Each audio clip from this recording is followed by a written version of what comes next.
রাজনীতি করতে চাই যেখানে শুধুমাত্র কোনো ব্যক্তি বা পরিবারের স্বার্থ সংরক্ষিত হবে না, রাজনীতি হবে মানুষের পাশে দাঁড়ানো, জনগণের কথা বলা।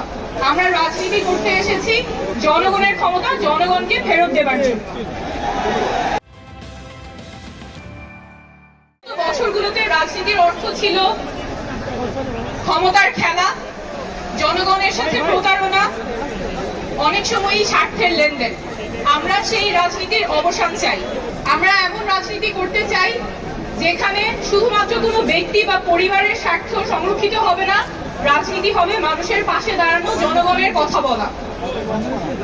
আমরা চাই এমন বাংলাদেশ গড়তে যেখানে মানুষ বলবে না যে সব দলই এক।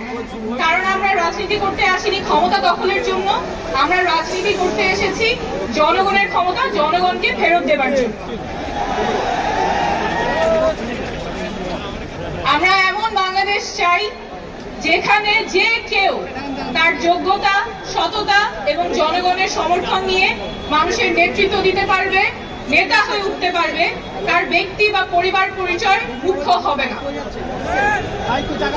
আমরা এমন বাংলাদেশ চাই যেখানে ক্ষমতা শুধুমাত্র কোনো ব্যক্তি বা পরিবারের কুক্ষিগত থাকবে না, ক্ষমতা থাকবে জনগণের হাতে।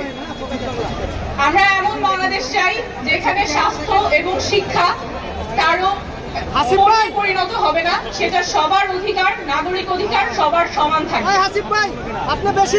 বাংলাদেশ বদলাবেই, শীঘ্রই বদলাবে, এবার অবশ্যই বদলাবে, আপনাদের হাত ধরেই বদলাবে।